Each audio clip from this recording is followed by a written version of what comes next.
La fe del cristiano y la vida espiritual de la iglesia están basadas sobre las Sagradas Escrituras. En ellas nosotros leemos la historia de Dios y la historia de la humanidad, de cómo Dios creó al mundo y creó la humanidad, de cómo la humanidad cayó en pecado y en desobediencia a Dios y se perdió, pero también acerca del plan de la salvación y el despliegue del amor de Dios al dar a su Hijo Jesús por nuestros pecados. Pero ¿cómo podemos saber que las Escrituras nos dicen la verdad, que todo esto es cierto? El apóstol Pedro nos dice que él fue testigo de todas estas cosas, que él conoció a Jesús personalmente, él escuchó sus enseñanzas, él vio la gloria y el poder de Jesús, y que nosotros no recibimos de él y de los otros apóstoles fábulas artificiosas, sino la verdad de Dios. Él dice que este maravilloso libro es la palabra profética más segura. Y ese es el estudio que vamos a tener hoy. Hola, apreciado hermano. Estoy contento de verte de nuevo aquí en Perspectiva Bíblica. Es un placer estar contigo, Rafael, y verte a ti también. Y también a nuestros amados escuchas y televidentes. Pedimos la bendición de Dios. Amén. Amante Señor, graba en nuestros corazones la verdad tuya, que pueda dar fruto de justicia y que seamos fieles a tu palabra y a tu Santo Espíritu. Amén. Amén. Bien, comenzamos el estudio de hoy yendo la segunda carta de Pedro, el capítulo 1. Nos hemos dado a conocer el poder y la venida de nuestro Señor Jesucristo siguiendo fábulas artificiosas, sino como habiendo visto con nuestros propios ojos su majestad. Johnny, el apóstol Pedro está introduciendo un tema aquí que es de darnos a conocer a Cristo. Él fue testigo de las obras de Jesús, él escuchó las enseñanzas de Jesús, él caminó con Cristo. Y entonces su principal tarea es, al ir predicando el Evangelio en los diferentes lugares a donde él fue, su principal tarea es dar a conocer a Jesús, porque él vio todas esas cosas maravillosas de Jesús, nosotros no. Entonces, lo que tenemos en este libro, en estas cartas de Pedro, es el conocimiento de Cristo, las cosas que él experimentó, las cosas que él llegó a conocer de Jesús, lo que él puede decir, estas cosas sé que son verdaderas y confiables. Y eso es muy cierto, Rafael, y no se puede discutir con esta idea de la supremacía, la primacía, el primer lugar, lo más importante y lo mejor de la experiencia de la vida del Señor Jesús. Pero hay un gran peligro para la iglesia, y el peligro es que pensemos que la obra de Dios de información y de ánimo terminó con la persona de Jesús y que ahora somos nosotros los huérfanos porque no tuvimos acceso al Señor Jesús. Cuando el Señor Jesús nos aclaró y nos dijo, y lo dejó escrito el hermano Juan en el capítulo 17 de su libro del Evangelio según San Juan, que viene el Espíritu Santo. No estamos desventajados, Rafael, no estamos desventajados. Aparentemente alguien podría decir, alguien que no escucha y estudia las palabras de Jesús cuidadosamente, que estamos desventajados porque Jesús no está con nosotros. Pero lo que dice la Biblia y lo que nos dejó dicho el Señor Jesús es que más bien nos convenía que Jesús se fuera para que viniera el Espíritu Santo. Así que a través del estudio hoy estaremos en esa tensión que hay entre la importancia de la Biblia como palabra final y la importancia de escuchar al Espíritu y dar testimonio a través del Espíritu Santo. Seguimos el diálogo. Ok, entonces quedamos claro que la labor que Pedro asume aquí en este versículo que leímos es aquella de darnos a conocer a Jesús. Él tenía un conocimiento de Cristo como testigo presencial. Él no tenía que inventar fábulas o leyendas. Mucha gente atea cree que todo lo que se encuentra en la Biblia son leyendas, son historias para niños, y que no son ciertas, que son puras mentiras. Hay cristianos que dudan acerca de estas cosas, pero entonces tenemos a este hombre que dio su vida predicando estas verdades. Un hombre que antes era débil y miedoso, ahora dio su vida porque estaba convencido, había visto al Cristo resucitado y quería transmitirnos a nosotros ese conocimiento. Vamos a leer ahora un pasaje del libro que se llama Cada día con Dios, acerca de esa experiencia que nosotros necesitamos tener con el Señor. Esto es del libro Cada día con Dios del día 28 de enero. Dice allí: he comenzado a recibir luz en el sentido de que a menos que tengamos manifestaciones más evidentes del Espíritu de Dios y mayores demostraciones del poder divino entre nosotros, muchos de los miembros del pueblo de Dios serán vencidos. Vendrán instrumentos satánicos, como en mi caso, pero no podemos ceder ante la fuerza del enemigo. Johnny, aquí estamos tomando fuera de contexto una cita, no tenemos tiempo para leer el contexto más amplio, pero aquí habla de un par de cosas, de manifestaciones más evidentes del poder de Dios y del Espíritu Santo entre nosotros. Correcto.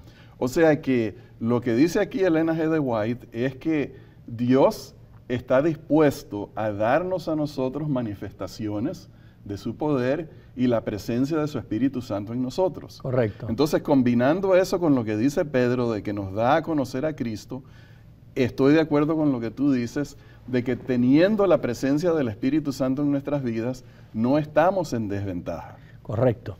Y no solamente eso, Rafael, es grandemente emocionante la idea interpretativa y hermenéutica que nos da Pedro, y lo voy a llamar el principio hermenéutico de Pedro. Y está escrito en Hechos, en el capítulo 10, y no tenemos tiempo de leer la historia. El capítulo 10 completo habla de la historia de Pedro y Cornelio. Es una historia bastante dramática que involucra varios episodios. Se podría hacer una tremenda película o serie de películas de esto, una telenovela, la telenovela de la vida de Pedro.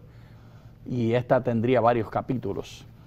El punto importante, y me voy al punto, es el verso 47, donde dice Pedro: entonces respondió Pedro, ¿puede acaso alguno impedir el agua para que no sean bautizados estos que han recibido el Espíritu Santo también como nosotros? Esto es revolucionario, mis amados hermanos. Para nosotros lo leemos y no vemos nada especial. Pero cuando usted se pone los lentes del judaísmo, esto es revolucionario. Es el primer momento en el cual se acepta a pertenecer a una secta del judaísmo, que era el cristianismo, a una persona que no era judía practicante, ni estaba en el proceso de ser judío practicante, ni se había circuncidado, ni iba a circuncidarse, sino que ni guardaba sábado, ni participaba. Era toda su familia, era romana, y era jefe de la guarda, y era un jefe de la guarda que tenemos hasta el nombre, la italiana, este hermano Cornelio y toda su casa. Así que era militar romano. Y nos dice Pedro su principio hermenéutico: si tú puedes dar testimonio que han recibido el Espíritu Santo, entonces hay que aceptarlo como iguales.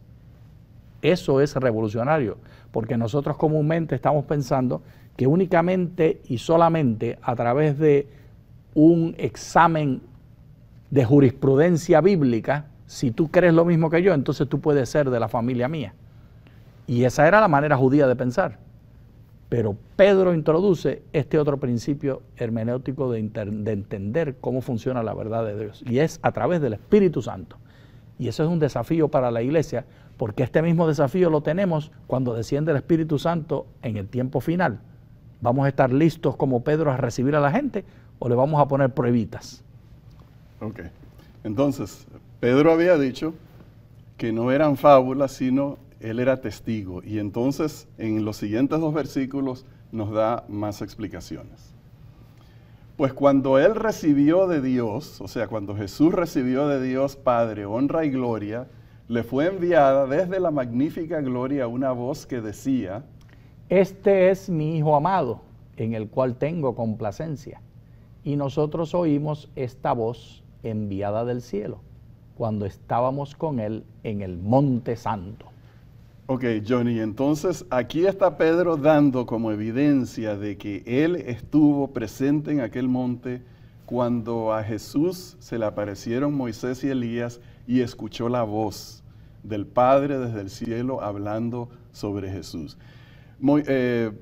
Pedro pudo haber hablado de muchas experiencias. Correcto. Pudo haber hablado de lo asombroso de la resurrección de Lázaro.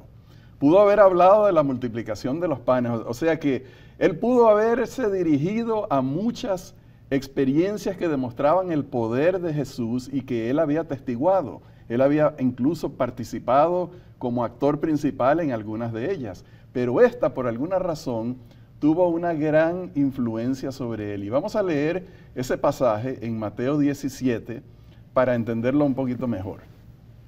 Versículo 1. 6 días después, Jesús tomó a Pedro, a Jacobo y a su hermano Juan y los llevó aparte a un monte alto. Allí se transfiguró delante de ellos y resplandeció su rostro como el sol y sus vestidos se hicieron blancos como la luz. Y se les aparecieron Moisés y Elías, que hablaban con él. Entonces Pedro dijo a Jesús: Señor, bueno es que nosotros que estemos aquí. Si queréis, haremos aquí 3 enramadas, una para ti, otra para Moisés y otra para Elías.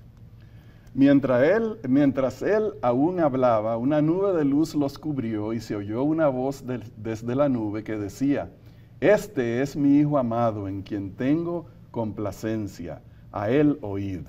Al oír esto, los discípulos se postraron sobre sus rostros y sintieron gran temor. Entonces Jesús se acercó y los tocó y dijo: Levantaos y no temáis. Cuando ellos alzaron los ojos, no vieron a nadie, sino a Jesús solo. Cuando descendieron del monte, Jesús les mandó diciendo: No digáis a nadie la visión, hasta que el Hijo del Hombre resucite de los muertos. Johnny, esto es una experiencia increíble. Jesús muestra su divinidad a Pedro y a los otros 2 compañeros de Pedro. Dios trae a 2 personajes héroes del Antiguo Testamento. Dios se revela hablando acerca de su Hijo Jesús. Para Pedro esto fue una experiencia que marcó un hito importante en su vida. Ahora, nosotros pudimos haber estado allí, al igual que Pedro. Nosotros vemos la vida de Pedro, que después de eso él continuó siendo Pedro. Es más, allí fue Pedro. Con eso de que vamos a construir 3 enramadas, parece que el cerebro no le estaba funcionando bien, ¿verdad? Pero fíjate, nosotros pudimos haber observado a Jesús caminar sobre el agua, resucitar muertos, o mejor todavía, perdonar pecados, porque eso es un milagro mayor a todas esas cosas físicas. Claro que sí. Salvar a la viuda de su dolor y de su tristeza. Cambiar a un endemoniado y hacerle un ciudadano honorable y siervo de Dios. Correcto.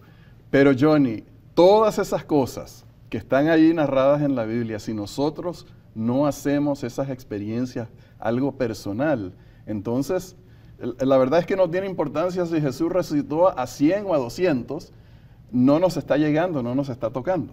Ciertamente. Y esta experiencia es obvio, como has dicho, Rafael, fue transformadora en la vida de Pedro, pero hay algunos detalles que yo quisiera saber. Lo primero yo quiero saber, ¿y cómo supo él que era Moisés y que era Elías? ¿Acaso ellos está ahí en etiqueta en la frente? ¿O acaso los nombres de ellos no fueron cambiados? No que nos van a dar un nombre nuevo en una piedrita blanca. Ellos van a recibir un nombre nuevo después, cuando todos empecemos después de la segunda venida. Todas esas preguntas, él nos pudo dar más información, solamente nos dio pedacitos. Bueno, acuérdate que estaban hablando, así que de repente usaron los nombres. Nosotros no sabemos el contenido de esa conversación. Por eso es lo que yo quiero saber, es que nos diera el detalle. Pero entonces, Johnny, fíjate tú que muchos de nosotros tenemos la Escritura, la Biblia. donde Pedro nos ha dado a conocer a Jesús, donde los evangelistas nos han dado a conocer a Jesús, donde el Antiguo Testamento nos ha dado a conocer las promesas del Salvador, donde están las historias de Cristo hablando del amor de Dios y mostrando el amor de Dios, cómo actúa día a día. Pero Johnny, si esas historias, esas enseñanzas están sobre un estante y no están llegando a nuestra mente y nuestros corazones, de nada nos sirve. Para nada. Y hemos de recordar además, vuelvo a repetir, lo que leímos acerca del libro de Elena de White, el Espíritu Santo es una parte clave. Eso es lo que nos hace iguales o en ventaja, de acuerdo a las palabras del Señor Jesús, que nos convenía que Él se fuera para que viniera el Espíritu Santo. Y a algunos les resulta muy difícil creer esto. Y aquí está, estoy buscando el versículo exacto, ahorita lo encuentro, pero está en Juan 17, cuando Jesús promete que nos conviene que venga el Espíritu Santo. No estamos desventajados. Nosotros tenemos la presencia del Espíritu de Cristo y este nos recuerda las palabras, nos anima, y esa misma experiencia que tuvo Pedro en el monte con la persona de Jesús, esa misma persona es el Espíritu Santo. O sea, la calidad de la persona del Espíritu Santo y la persona de Jesús son iguales. ¿O no somos trinitarios? Oh, por supuesto que sí. Entonces, nosotros hoy tenemos la misma ventaja. Con la misma intimidad que Jesús estaba con Juan, que se recostaba su pecho, su cabeza sobre su pecho, nosotros podemos a diario dormir con la persona del Espíritu Santo. Pero tenemos que estar conscientes. Si el hermano Pedro no lo hubiera hecho, no hubiera prestado atención a Jesús, hubiera huido de él, de nada le sirve que Jesús esté allí. Para nosotros también, si nosotros no estamos buscando, no estamos anhelando, como decía Elena de White, no estamos esperando, no estamos viendo la persona del Espíritu Santo, no vamos a recibir la bendición. Sí. Vamos a ir al siguiente versículo, el versículo 19. Tenemos también la palabra profética más segura, a la cual hacéis bien en estar atentos, como a una antorcha que alumbra en un lugar oscuro, hasta que el día amanezca y el lucero de la mañana salga en vuestros corazones. Amén. Johnny, yo creo que aquí está expresada lo que le motiva a Pedro a escribirnos estas cosas. Asegurarnos que en nosotros puede amanecer el lucero de la mañana, que salga en nuestros corazones. ¿Y qué será este lucero de la mañana, Johnny? El lucero de la mañana, la promesa de la venida del Señor Jesús, sería la manifestación máxima.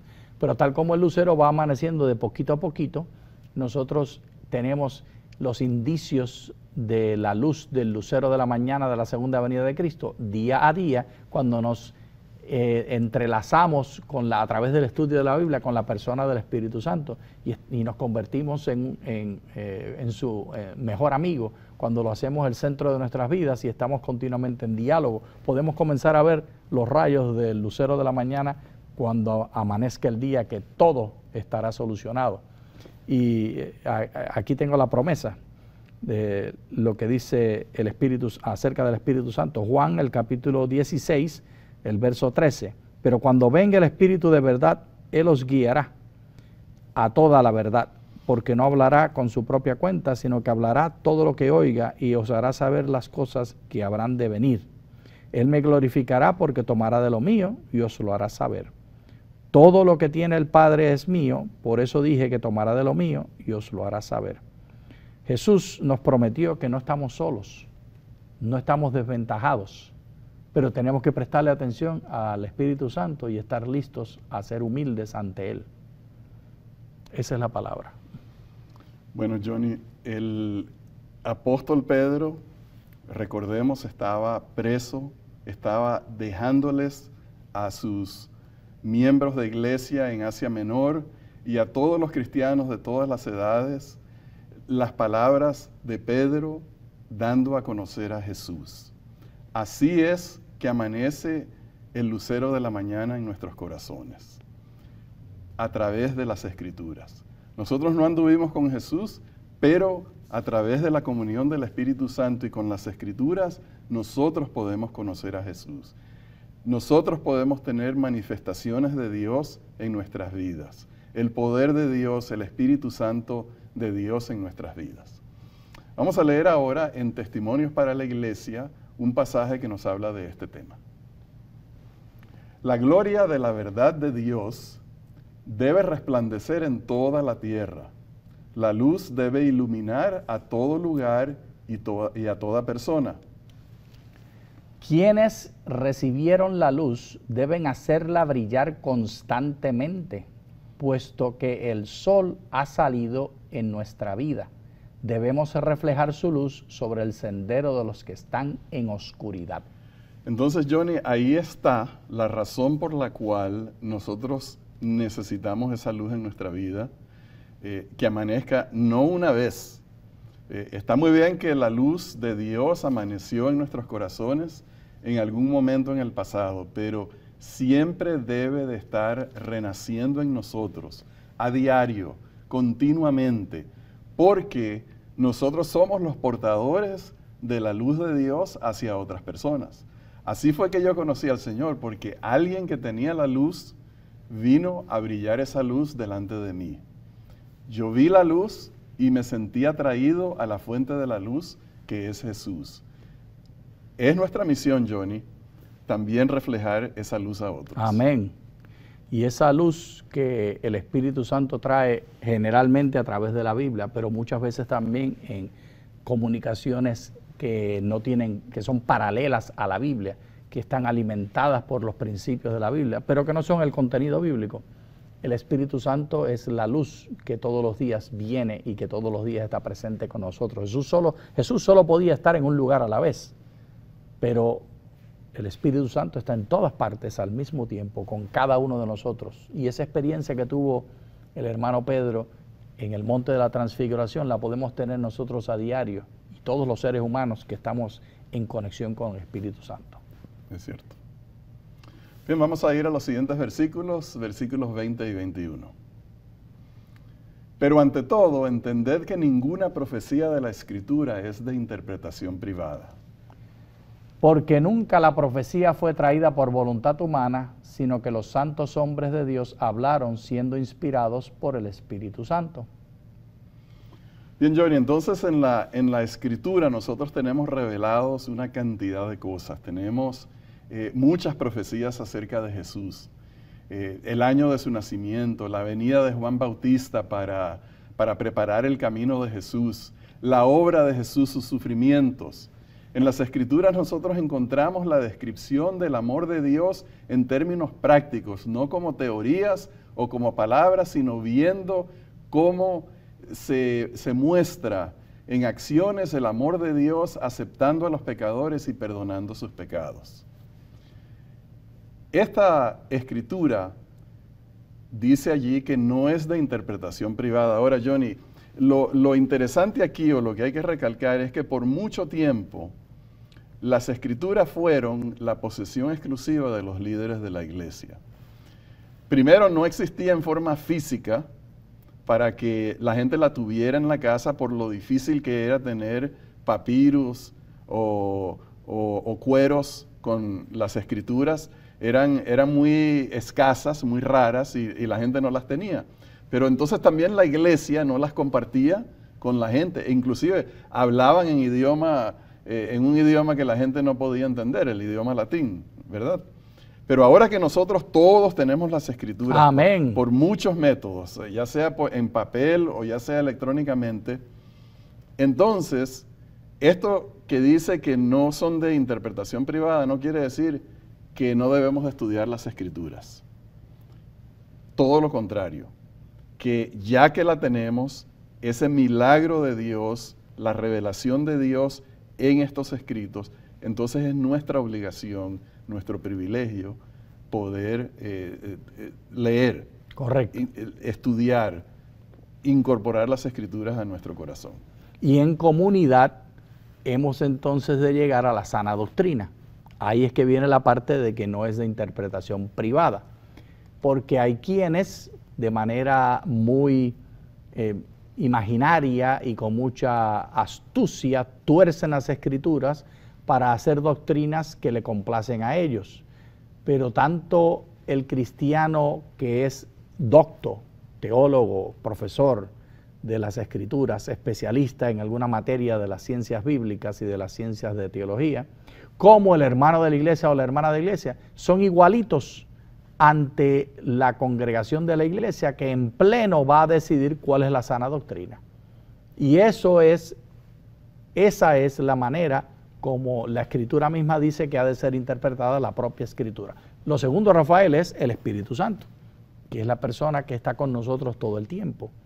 De modo que la iglesia no ha de permitir que el individuo tenga interpretaciones privadas, al mismo tiempo que la iglesia tiene que estar abierta a la revelación del Espíritu Santo, que puede llevar a una interpretación diferente. Hay una tensión ahí que se reduce a la democracia y al voto de la mayoría en una iglesia democrática representativa, como por ejemplo la Iglesia Adventista del Séptimo Día, que ha copiado su manera de gobernar de los metodistas y de otros que estuvieron antes que nosotros en existencia ya. Bien, vamos a concluir con un pasaje de Pablo, en esta ocasión en 2 de Timoteo capítulo 3. Y que desde la niñez has sabido las sagradas escrituras, las cuales te pueden hacer sabio para la salvación por la fe que es en Cristo Jesús. Toda la escritura es inspirada por Dios y útil para enseñar, para redarguir, para corregir, para instruir en justicia, a fin de que el hombre de Dios y la mujer sea perfecto, enteramente preparado para toda buena obra. Aquí hay una parte de este pasaje, Johnny, que pasa desapercibida la mayor parte del tiempo, y es que te pueden hacer sabio. Sí. Ahí hay una condición. Correcto. ¿De qué depende esa condición? Lo que dijimos anteriormente, el Espíritu Santo, estar en humildad. Primero, el común denominador es humildad, estar dispuesto a someternos. Primero nos tenemos que someter al Espíritu Santo y a la disciplina del Espíritu Santo. Y segundo, tenemos que someternos a la sabiduría del grupo de la iglesia en el proceso de interpretación. Esa es la clave. Y entonces dice que una de las funciones de la Escritura es prepararnos para toda buena obra. Hay una insistencia en el Evangelio acerca de las buenas obras, porque ese era un cambio de cultura que Jesús estaba introduciendo en el mundo, que sus seguidores fueran personas que hicieran buenas obras, sin importar a quién, sin importar las condiciones, sencillamente porque Dios es bueno. Jesús quería ver reflejado en nosotros ese mismo espíritu de amor, de generosidad que Él muestra hacia los seres humanos, los hombres y las mujeres, los que son sus hijos y los que no lo han aceptado todavía. Amén. Hermosas lecciones que hemos aprendido hoy. Apreciados hermanos, para la semana que viene tenemos el tema que se titula Falsos Maestros. Dios les bendiga abundantemente. Muchas gracias.